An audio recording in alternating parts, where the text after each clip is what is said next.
Hey, how you doing? I'm coming on here to do my reading summary for the Epic of Gilgamesh. So to start, the author is N.K. Sanders, and the genre is epic poetry, but it's also an heroic quest. So I found that both of those would be the genre.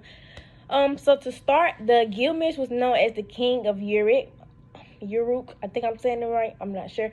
But he was known as the king, and he was created by the gods. He was 2/3 made of God, and he was 1/3 made of man. He was one of the strongest, bravest men in the city of Europe. He took his, just like anybody who had power, had too much power, he took his power for granted. He only used it for himself on purpose, and the people of Europe did not like that. They found him as arrogant because, like, he treated people like everyone was beneath him. He had no regard for others. So the people was fed up, so they decided to cry out to the goddess of creation, which was Aruru. I think I'm saying that right as well. Like, throughout this whole video, I might be saying stuff wrong, but my apologies.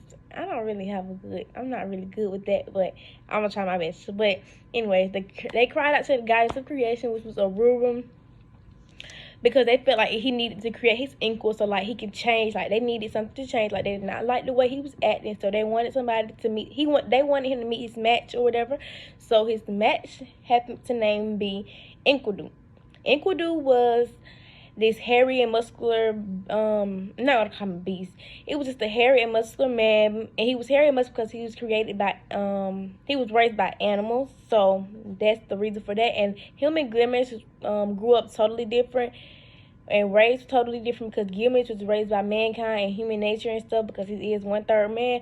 And on the other hand, Enkidu was only raised by animals, because that's why he's so hairy and muscular, because he's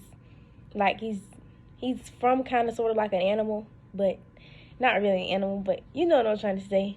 So of course there was enemies at first, but they shot everybody when they decided to. Of course there was enemies at first, but they shot everyone because they ended up being companions and they had a love relationship. So that shot everybody. So the gods was obviously not happy with that when they had this relationship or whatever. So farther down the line, Enkidu dies as a punishment to the both of them, and Gilgamesh especially. So that was the punishment to them.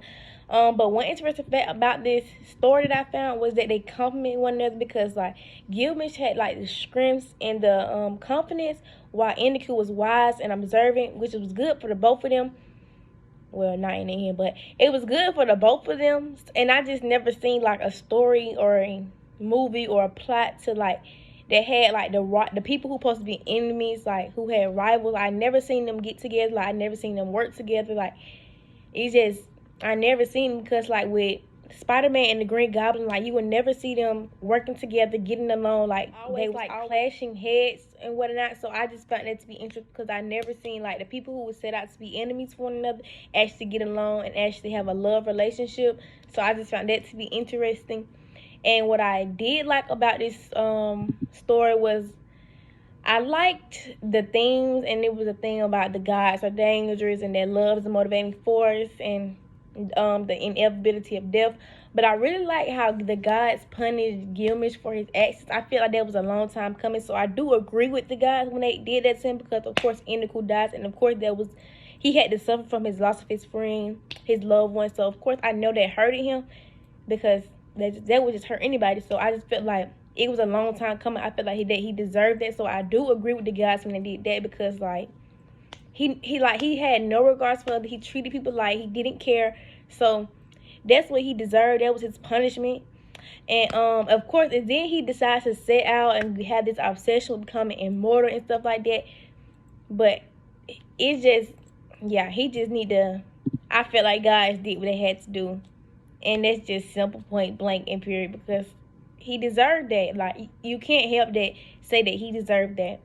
But yes, that's my summary for the day. Oh, and one question I do have is this like in a movie? Like, I'm gonna look it up, but I just want to know if this is like a movie, so like I can see it visually and actually in action, because like, I really enjoyed reading what I have read.